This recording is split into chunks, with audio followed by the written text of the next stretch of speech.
Meet us in the yard. We got the guards, including the Sarge, only on with our hearts, but we need to talk. We got the mans, die like a man, last resort of our plan. Gotta meet us in the yard. We got the guards, including the Sarge, only on with our hearts, but we need to talk. We got the mans, die like a man, last resort of our plan. First thing we need is amnesty for this calamity. Can you guarantee that we make it home to our families? Inhumanity is the lens in which you branded me, expecting different. When I look at my criminality, which really was a mistake, it shouldn't have been there. And I don't blame it on nobody but me. And, I mean, was there racism in America? Make no mistake about it.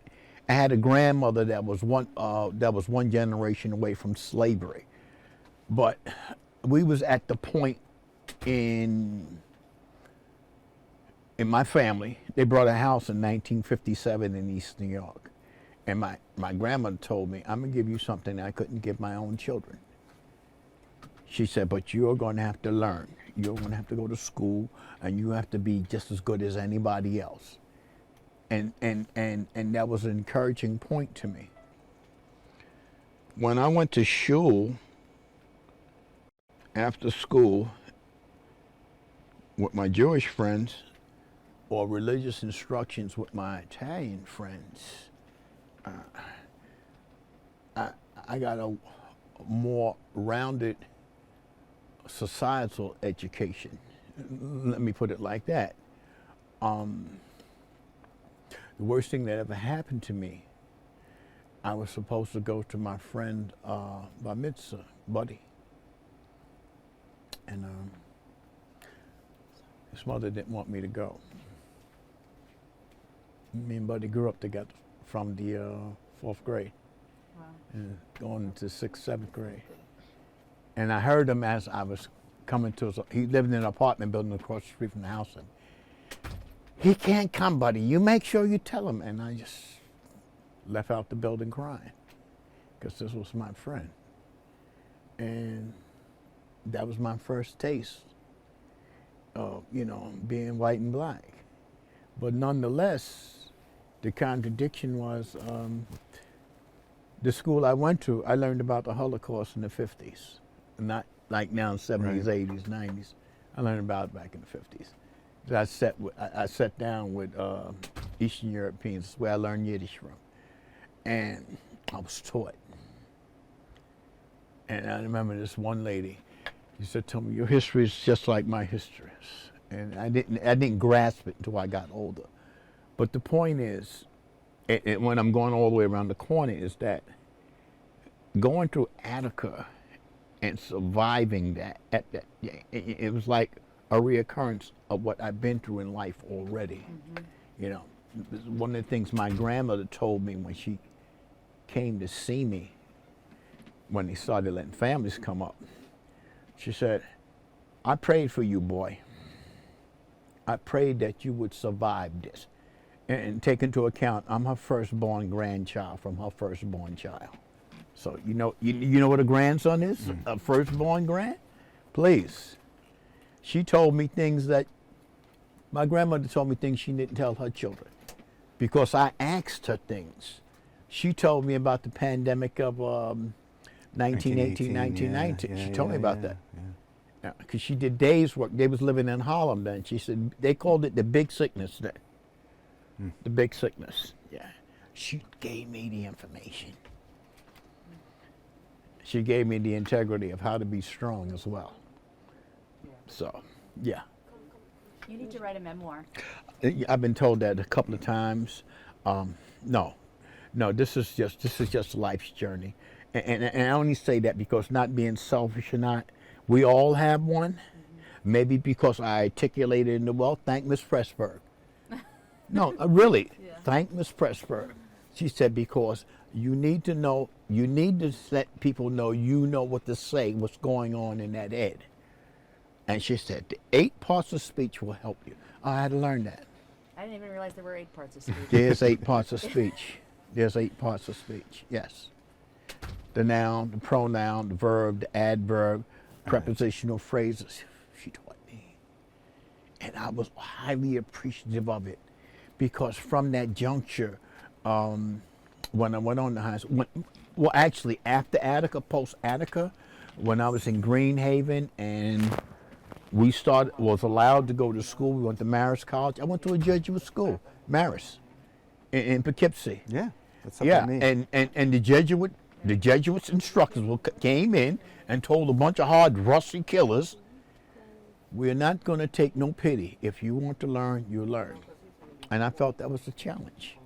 So we graduated. We went to school. And then in 1977, 78, they started. A bunch of guys got a bunch of credits with no degrees. What happened? Because we didn't have an understudied strict courses. They didn't even accept me. Really? I was accepted. Boo! But I was. How you like that? What years were you studying? I started Marist in '73. So is this part of the educational that came in after Attica? After Attica, yeah. After Attica. Thank Edward Mueller, the the Protestant preacher in Greenhaven, said you got guys down here. You can get schools of higher learning. You want some water before you start? No, I'm good. I got one here. All right. I'm good. Okay. In the area where I was at, in Mid-Hudson, I had Vassar, Bart, all of them was there, and everybody was competing to get to Greenhaven because Greenhaven was the big prison in the area. And Marist was the dominant factor. Marist said, we'll do this, and it's not for show. And a few of us, I don't know if you're familiar with Eddie Elson, well, him and I came up together. And people started graduating. People started getting degrees. They said, now, all right, what are we going to do now? My name is Tyrone Larkins. I was in Attica prison from January '71 until December of '72. And as memory recall, my number in Attica was 26607.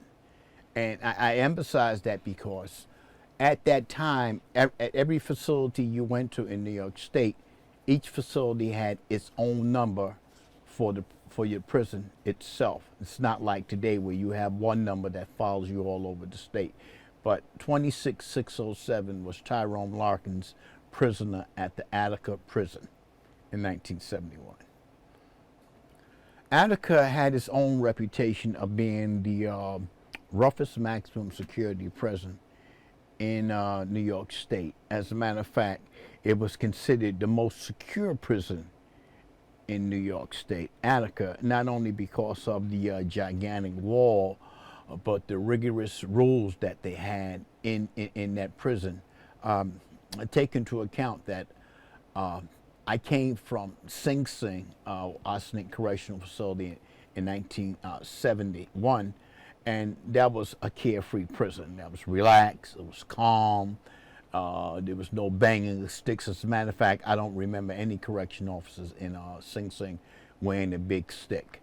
But when we got to Attica, we meaning the busload of prisoners that was transferred with me in Attica in January 1971, we got to Attica. The first thing I noticed when we got off the bus inside the prison was the huge sticks that the correction officers had, prison guards had at that time.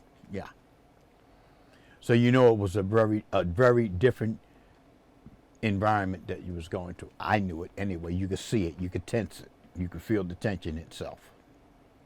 I was classified because I had because I could read and write. Because I could read and write, I was assigned to the metal shop. There was no need to send me to school or anything of that nature. So I was assigned to the metal shop, and I was housed in B block. And that particular block that I was housed in, B block, everybody in that block worked in the metal shop. So I was assigned to the metal shop to make metal cabinets. And all I did was screw nuts and bolts into a cabinet. It was like an assembly line itself. And that's what I did back then.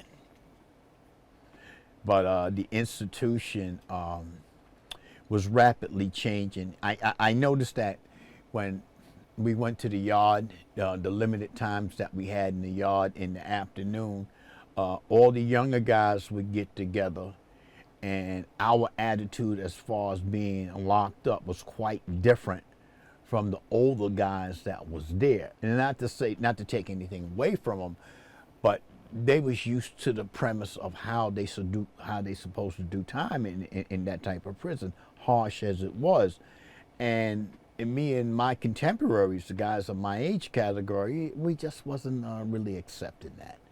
We wasn't accepting the fact that you bang the stick on the wall once, you move, you bang the stick on the wall twice, you stop. We wasn't playing the robot part. On the same token, a lot of things was happening during that time of the information we seen what was happening on the outside world. Hell no, we won't go referring to Vietnam.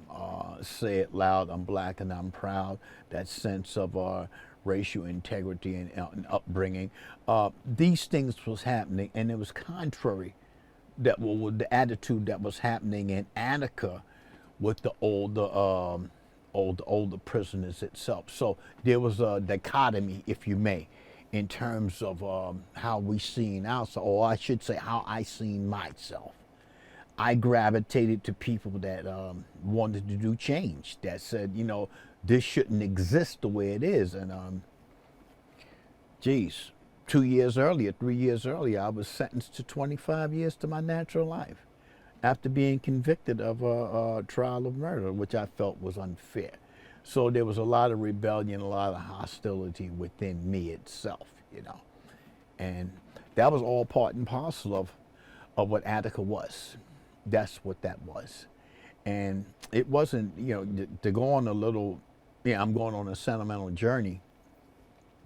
I seen snow in Attica up until, I think it was late April into early May, and I never knew it snowed that much in anywhere in America, with the exception of Alaska. And I remember one day we was getting a half day off of a work assignment in the metal shop, and all of a sudden we heard the big horn go toot toot toot, and we knew it was an emergency horn. And I believe this was in May. And I believe what happened, as word trickled down, a guy escaped out of Attica prison, and I think that was Joe Sullivan that escaped. And all the convicts at that time was clapping, applauding, and whatnot, because Attica was supposed to be the prison in America, not just New York State, that nobody could get out of. And this guy got out of it. So it was like one up for the convict, and we was happy about that. But I was still looking and searching for myself at that particular time. I hope I'm speaking enough where I'm not rambling. And I was in search of who I was, and I didn't really want to play basketball that much or lift weights or do all the things that was set out for me. I want to better me, because I was still digesting the fact that I had 25 years to do. If I don't get no relief from the courts, I don't find a way to climb over the wall, climb under the wall, I had to do this time. And it was in the cards for me to survive. That's one of the things I told myself, I was going to survive. So in saying that, I was gravitated to the Black Panther Party that was in B Block. And I was listening to guys talk, and they was using a lot of words that I really didn't understand. As a matter of fact, one guy in Chazell, he told me, he said, "You a lumpen proletarian." And I looked at him in amazement. I said, wait a minute. I know what a proletarian is. A proletarian is a worker. I do understand that. And actually, it's an old European term. What this lumpen business is all about. And he smiled at me. He said, "Well, that's the guys that rob, like you do." I said, oh. He said, you a lumpen proletarian that need to come to be a Black Panther. I said, okay. And, you know, it was fascinating because it wasn't a point of just point of acceptance. It was a thing of you had to study who you were and what you want to be. And that took me to a different level of thinking. And I started reading books that they gave me and started having lessons that we were supposed to acknowledge and understand. And it's actually to be a carefree, better person. And I was. And at the same time, on the same token, overall hostility was taught. I was taught how to deal with overall hostility of being in prison. Don't jump at everything that's harmful to you because you can be considered a reactionary. So in more cases, more often than not, I was learning how to discipline myself. Let me put it like that. Thank Huey P. Newton. And I said, okay. And this was going good. This was going good. And all of a sudden, a strange thing happened. I heard about George Jackson being assassinated in Soledad prison. Excuse me. And that took the wind out of a lot of people in Attica prison. Not just Black people. Let me be clear about that. Not just Black people, because 2 days after George's death, the correctional facility, the prison population of that facility went on a hunger strike for 1 day. The entire population did not eat for 1 day, which is unheard of, and there was total silence in the mess hall. Now, Attica had 2 gigantic mess halls, and they tried to feed the whole population at one time. And for 3 meals, it was quiet. You could hear a pin drop, and nobody ate. And this was our reaction towards George Jackson being killed in the California Correctional Facility by prison guards. And what made George Jackson so important to us was the fact that his brother, the year before, Jonathan, got killed in August of 1970.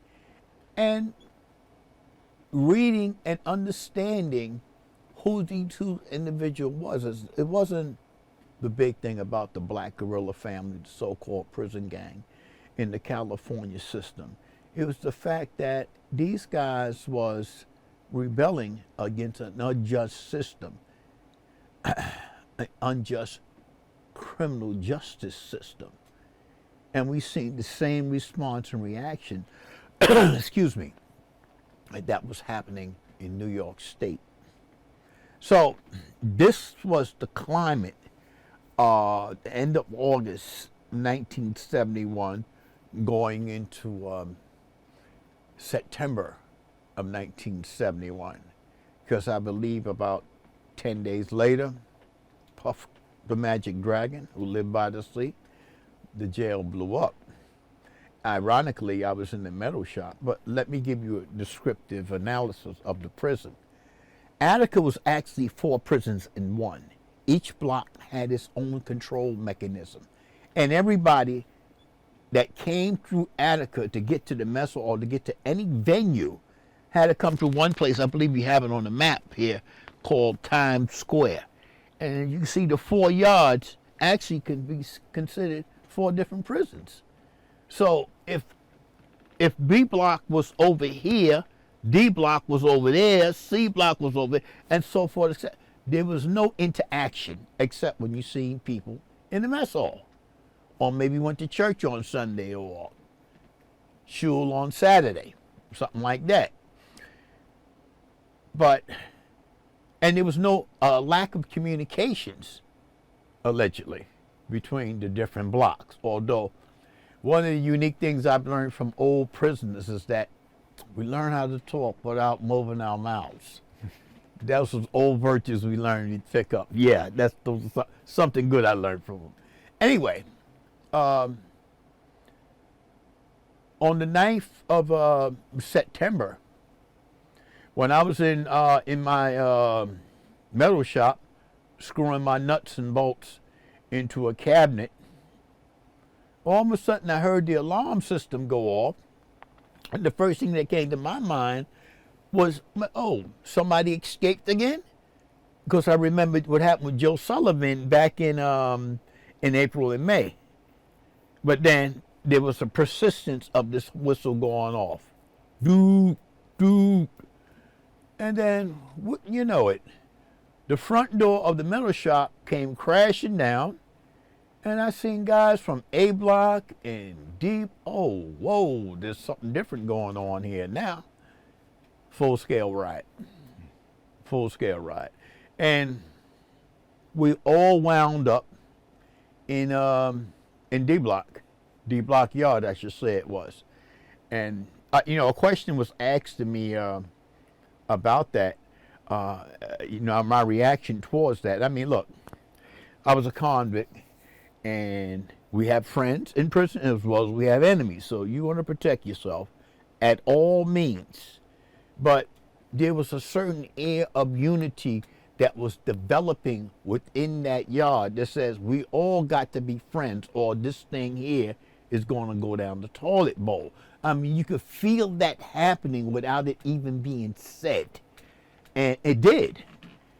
And the best thing that happened to me on the, you may find it to be funny or humorous. The first thing that my reaction to the 9th of September was sleeping under the stars. This is the first time I slept outside and could look up in the sky and see stars. It's wow. Isn't this amazing? And then we kept going. I wasn't one of the intellectual elites to be at the negotiating table or anything of that nature. I wasn't even nowhere near that. I was just one little wild young guy running around Attica prison. But I paid attention to what was going on. I had to, because no matter how wild and unconcerned I was, I knew my life was at stake. I understood what was happening. I've seen other prison riots before, but nothing happened as long as this. Overnight, from the 9th to the 10th, we still in the yard. Wow, something's going on. So I was aware of what was happening. And then, when the guys that was in charge of the negotiating crew said, we want to have people to represent us on the outside, the Tom Wickers, the Consulars, Black Panther, Huey Newton or Bobby Seals, whatever. Oh, okay, that's cool. Bring them all in. Maybe they can negotiate with the state for us. And then, who was the commissioner at the time? What was his name? Russell Oswald. Oswald, yeah, Russell G. How can I forget that guy? Russell G came in. Oh boy, we got an expression from the street. It goes something like this: don't come with the weakest shit to the strongest people. In other words, don't come with stupid stuff to somebody that's intelligent. And Russell came in with a whole bunch. And people was looking at him and said, Russell, do we really look stupid?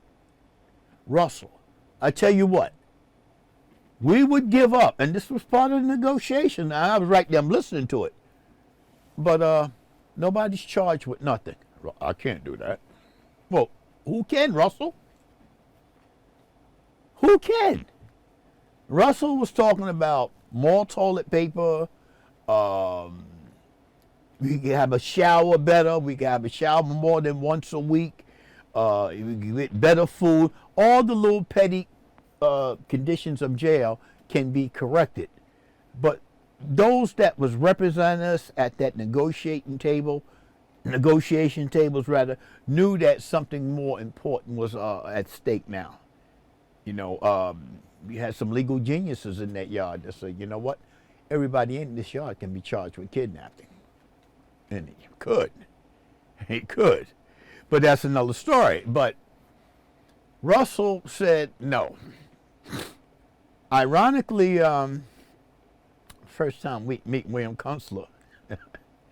I was walking around the yard, and he came through and said, "Yo, who you, dude?" Attorney William Kunstler. What? And I felt good with him because he was natural. He wasn't afraid. I mean, some of the guys, people that came in that yard, you on the outside, and they was like a little leery. Bill Kunstler was like, "Hey, what up?" Cool. And I'll never forget that. And and when I seen a picture or a film many years later of him not allowed to come back into the prison on the 13th, and he said, something's going to happen in there. And I remembered that, and I said, yeah, he was right. Well, anyway, I'll jump to the 13th.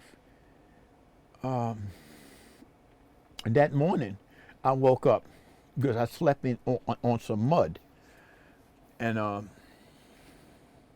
there was a mist in the air, one of those deep rain mists that you find in when a fog is coming, and something's not right. I mean, now you can feel, all right. Now, as a little older, when it rains, I get a little aching in the bones and things like that, like arthritis and things like that. But even back then, something's not right. My spirit was talking to me. Something is not right. So, okay. So I walked around the yard and seen, hey, how you doing? Blah, blah, blah, blah, blah. And all of a sudden, it had to be about a little something after 8 and whatnot, going about 8:30, 9 o'clock. And one helicopter passed over, so maybe it was the reporters and things of that nature. And then the Green Monster came over. And let me tell you something. They shot some gas out of that helicopter that literally knocked me to my knees. I mean, that gas was so potent, I sniffed it and my whole sinus system cleaned up. I mean, everything came out of me. And I fell down. And then you heard the announcement. Put your hands on your head, lay down, you will not be harmed. The split second you will not be harmed, after that was said, I seen the ground around me starting to shake and jump from the bullets that was coming down.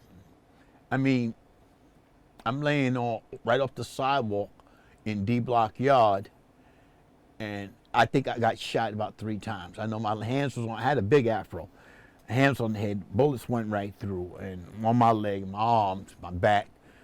And next thing I know, I woke up. I remember being dragged out of D Block Yard by a couple of cons. Said, "Come on, man, let's go. You can't stay here, let's go." And I collapsed in A Block Yard, and National Guard or medics and put me on the stretcher.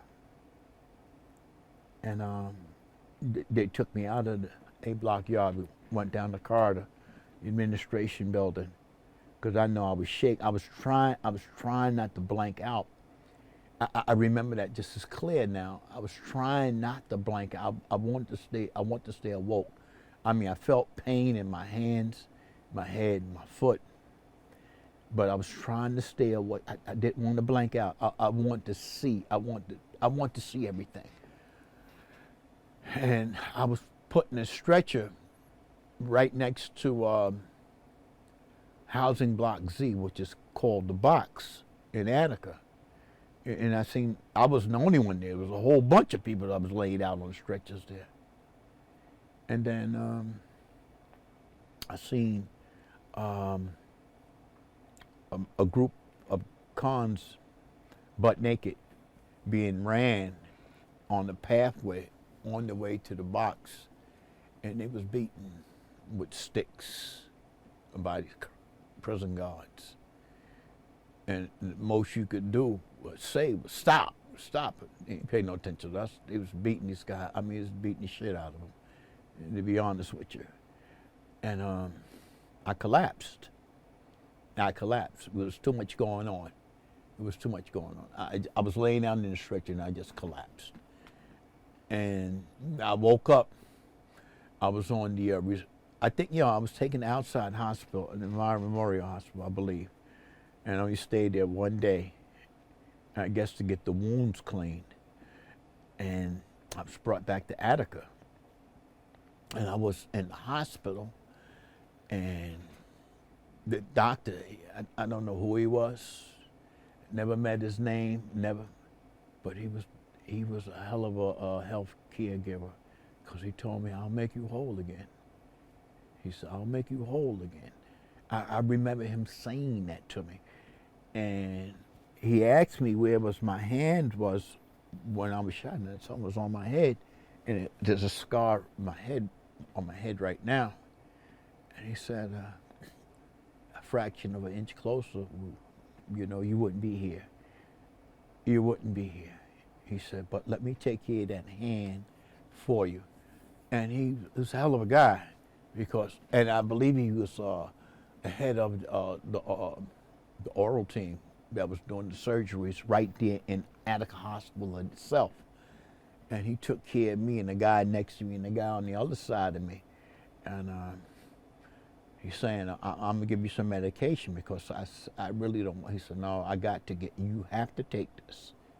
He said, I know about, be strong enough. He said, you got to take it. I said, okay, very good. So I stayed in the hospital, all total about 20 days. Yeah, about 20, 30 days, yeah. Because I came out the hospital in October of '71. But in the interim, being in the hospital, in Attica Hospital, was like a safety zone to a large extent. Because a lot of people was coming through. I mean, all the high dignitaries of the state, lawyers and everybody else was coming through. So they kept that part of the prison pristine. And I remember on the 15th, I had the chef's cap on because the wound in my hand, my leg. And the guy on both of us was talking. And this prison guard, he came upstairs and said, look at this shit they saying. I was, shh, be quiet to see what he's talking about. Oh, what it was is that the coroner from Rochester said that everybody that was killed in Attica Yard was killed by bullet wounds, by gunshots. So I said, well, I'll be damned. And so now this gets to be a certain amount of resurgency of, okay, you get some real bad guys. I'm not the only bad guy around here. You're the real bad guys. You shot your own. You killed your own. Where's your integrity at? And that changed the whole complexion of Attica. That changed the whole complexion of what happened, because it wasn't so much the prison conditions that led up to it, or the whole criminal, illegal conditions that led up to what happened in Attica, or was a replica around America itself. Is the fact that you said you will kill your own to kill me. So where's your integrity at? Where's that certain sense of rehabilitation that you said you want to put me through if you're not going to practice it? And that was taken from Attica, from me. That's what I say. 50 years from now. 50 years from then, today, same difference. I don't care how bad and tough the guy is when he come into prison. Know what you're getting into when you get into a state like that. And that's what I take from it. I survived it. I survived Attica. I know a lot of people who didn't survive it. Unfortunately, but fortunately, and it may seem like to be a contradiction in terms, I did 29 years straight in New York State correction facilities. And I learned that you can be a difference if you want to be a difference. And what taught me that was a lot of people going in and out of prison, and I was watching them.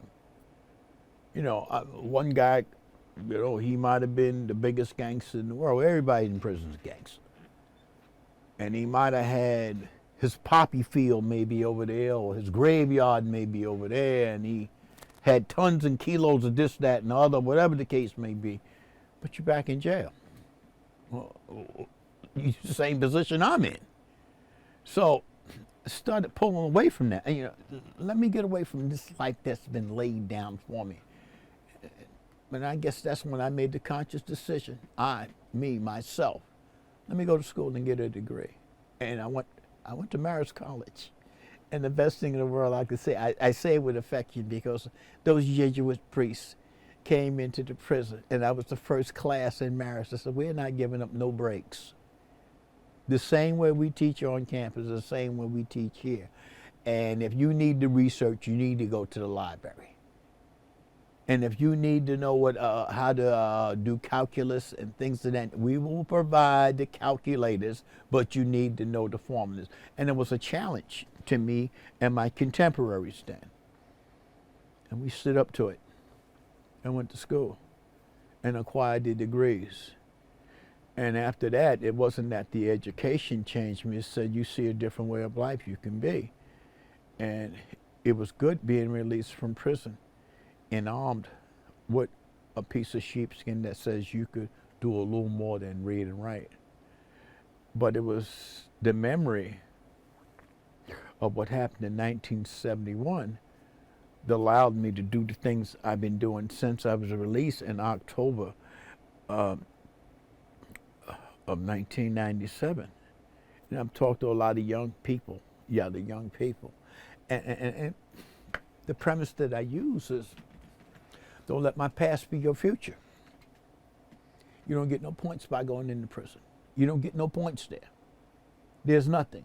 But it's a little bit more than a kid wanting to understand the challenges of prison, because you got to understand the social dynamics of that. And I guess that's where the education come from. Babies having babies. I seen that while I'm in prison. I seen that whole thing start to manifest itself in the 70s, 80s, and the 90s. I started seeing that. I said, wow, this young lady had a child at 14 years old. She raising him to be a man, and she don't have a man. And this, so the cycle just kept going. It kept going and going, unlike it was when I was young. Not to say one is different, but it was, because there was a certain intense point of, you know who you are. A lot of these youngsters, they don't know that. So that's my story, and that's what I stick by. Thank you. Okay, Larry. I just have a few more things. Okay.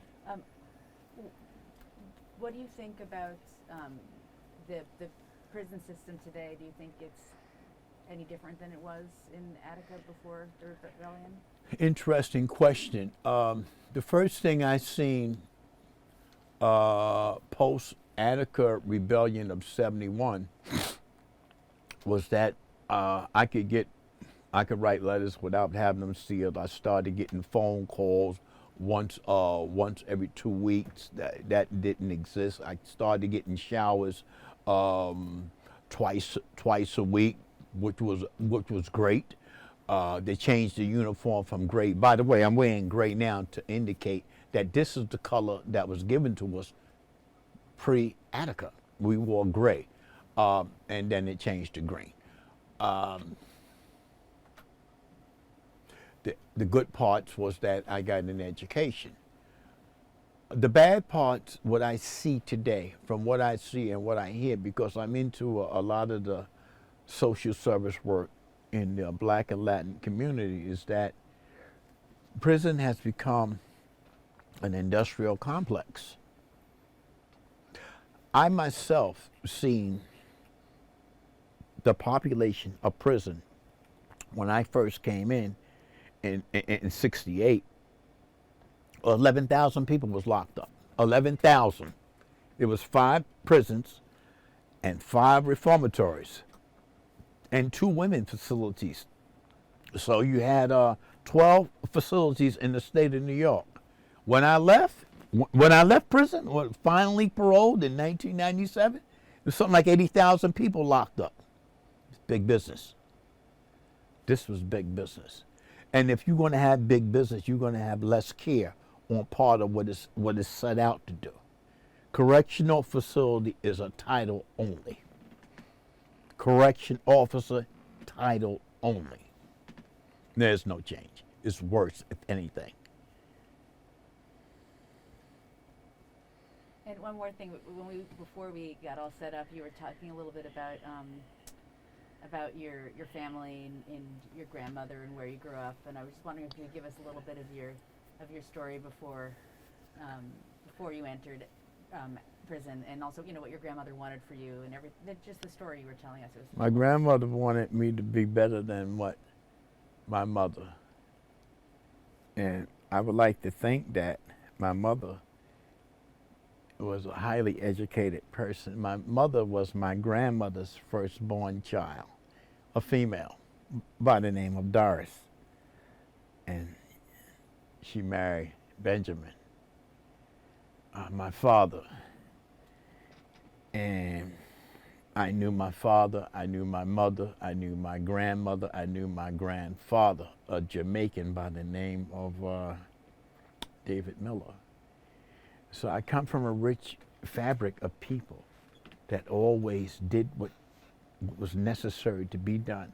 My grandmother taught me things that in some cases she didn't tell her own children, because I was adapt to her to call her mama.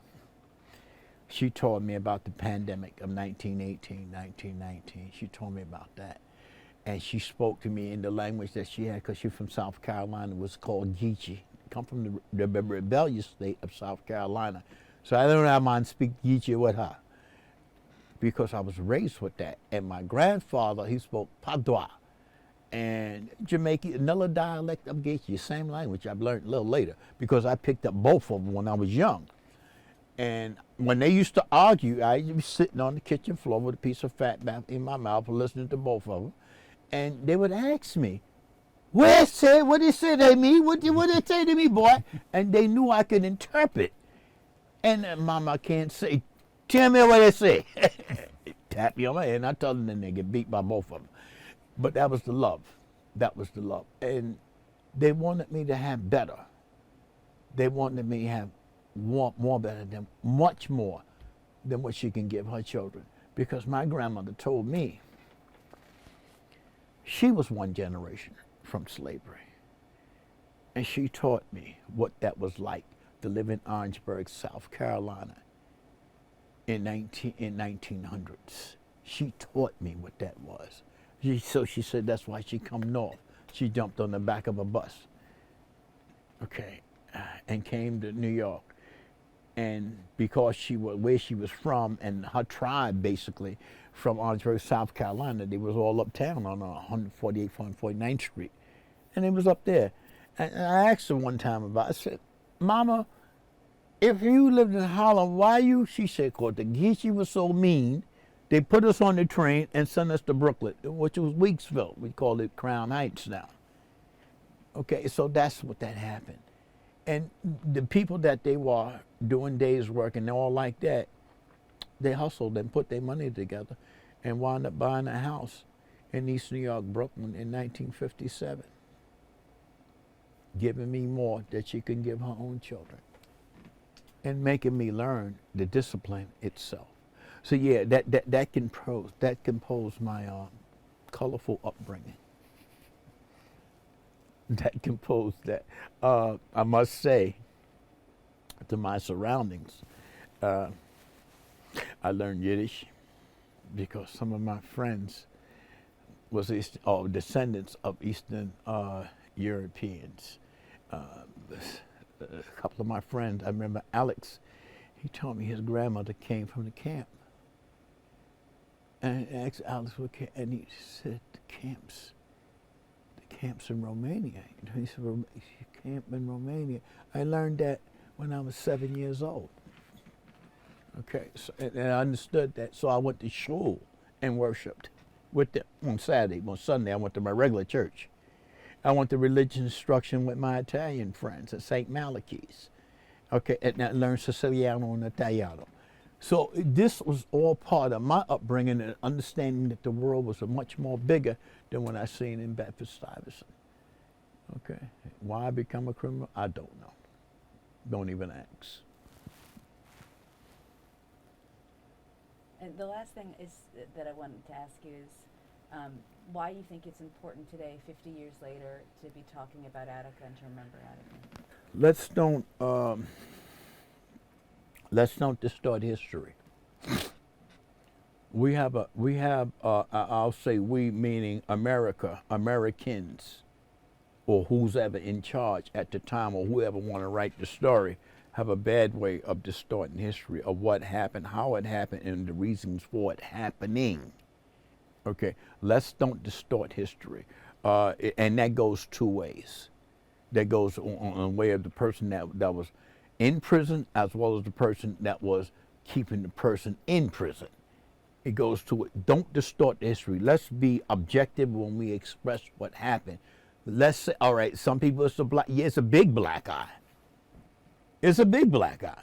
Tell that to the correction officer's family who got shot in the head in Attica by a state trooper, a National Guardsman, or a correction officer. Let them know who killed them. And on the same token, let the other person know why he was killed.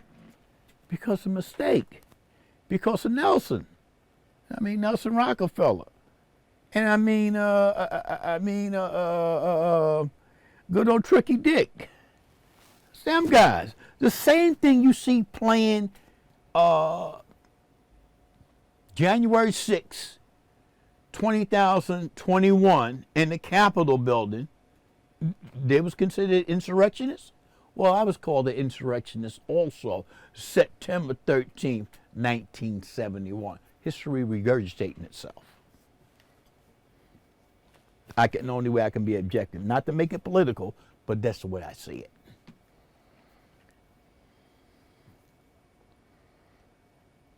Do you have anything else? No, I think we should bring Larry Okay. then. Okay. Can you wait for Larry Well, and do a few minutes with Larry? Sure. I think it's set up for one person, Oh. so we might want to swap Larry out, and then if you wouldn't mind waiting around just 20 minutes, and then you can come back in with Larry. Yeah, I'll go upstairs. You want me to go upstairs and get him? Yeah. We'll all come with Man, you. you gotta take the stuff off me though. Right? Let me get. Yeah, you gotta get the stuff off me. Thank you for sharing your story. That's not a problem. That was All right, let me beautiful, get- Tyrone. Really Let me great. get you. I'm just Let gonna me get it from give it a your try. Yeah. pocket. Yeah, come on. Thank you. I don't got no money in there. You can take it. Meet us in the yard. We got the guards, including the Sarge, only on with our hearts, but we need to talk. We got demands. Die like a man, last resort of our plan. Gotta meet us in the yard. We got the guards, including the Sarge, only on with our hearts, but we need to talk. We got demands. Die like a man, last resort of our plan. First thing we need is amnesty for this calamity. Can you guarantee that we make it home to our families? Inhumanity is the lens in which you branded me, expecting different.